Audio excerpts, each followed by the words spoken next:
Good evening. We're here. Yes. I mean, how good is this? This is fun. Amazing. I'm very happy. I'm very excited. I feel like we've invented some new type of space-time interdimensional travel. Yeah. This has never happened before. This is real. You know, this is Joe, not AI. Even that comment, I've realised how much I've missed sitting on a panel with you and your random. Thank you, Jamie. You'd be surprised how rarely I hear that. Be prepared to lose control. Yeah. Yeah. Well, Andrew Hastie today confirmed this afternoon that he won't contest the Liberal leadership, saying he doesn't have the numbers. Gemma, this has just been an absolute mess. Well, what do you think? It's been untidy and drawn out. And the only thing I would say that hasn't been said already is with the greatest of respect, I don't think anyone but Mr Hastie thought he would win or was in with a chance. Like, it's very easy, and I say this as a proud, somewhat still sandgroper, but living in Sydney now for 4 years. It's very easy in a bubble like WA to get a different sense of the world, and I say that respectfully. But I just don't think anyone else reasonably thought he was a chance. I could be wrong, but that's my take. I think it's always harder for the smaller states as 100%. well, because you don't have the connections that give you the numbers in the first place. And understanding that, I'm not surprised by this at all. I've been saying ever since this whole schmozzle boiled over, if Susan Lee decided not to run, her numbers would all automatically go to Angus Taylor. So because it would be a repeat of 2018 and what Pine did to Peter Dutton. And so you might have, even if Andrew Hastie had the majority of right votes, as soon as Susan Lee tapped out, if she had run, if she'd been silly enough to run and knocked Angus Taylor out, then Hastie may well have beaten her. But she can pull out. If she doesn't run, she gives her numbers to Taylor.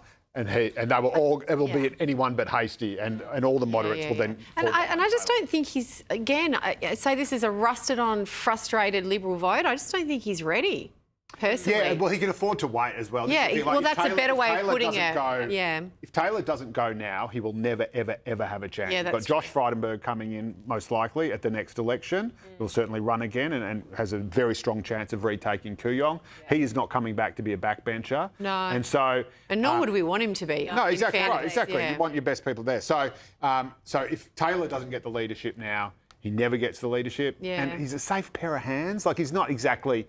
And going to set the world on fire. But a fun fact you might not know, very good horseman, apparently. Oh, I can very see that. good rider. I can see him in Jodfers.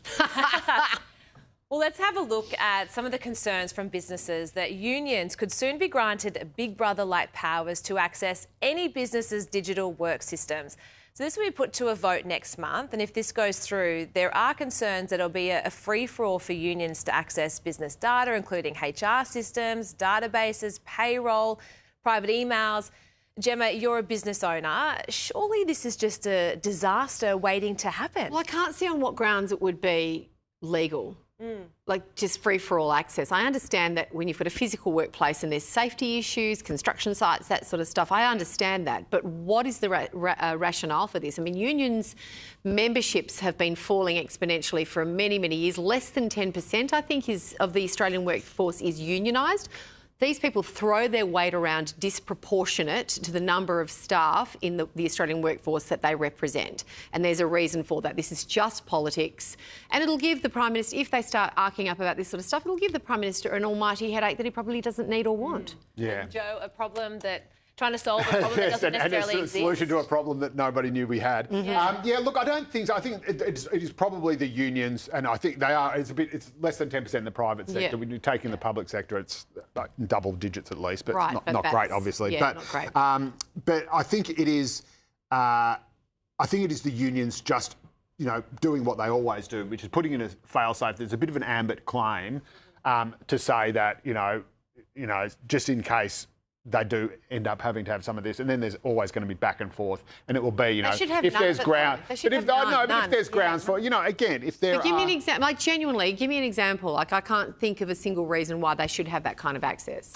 I think, well, say for example, you've got structural problem. Say a good one is Amazon, right? So say, for example, you've got Amazon, which I use all the time, so I'm as big a hypocrite as everyone else, but which is basically treating its employees like robots and saying, no, you have to go faster, faster, faster, faster, faster, faster, faster. A union, I think, especially as part of an EBA or whatever, could say, well, let's sit down. What are the algorithms actually telling you to do? What That are I think you is a using? slightly different proposition. What though. are you using to justify the? Yeah, because you can where's it going? subpoena. Well, not subpoena is not the right word, but in the process, I'm very much opposed to like right of entry, digital right of entry. Unfettered. No, but I think that they make a claim for that, knowing that it will end up being negotiated. So it will be during an EBA negotiating period, for example, we get to look at because employers we shouldn't just have a free-for-all to go, right, slave or proletariat, line up for your soup. That's sort of right. thing. Yeah, unless they it's were Amazon and they're delivering my stuff overnight. In which case they were concerned very much about AI taking over rosters and all of that sort of Well, thing. they should be concerned about Well, AI guys- taking over jobs. Guys, this was lovely. Oh, Thank you so there we much. go. It went very fast. Oh, Jane. so nice to have So humans. Thank you Humans. for joining me this evening.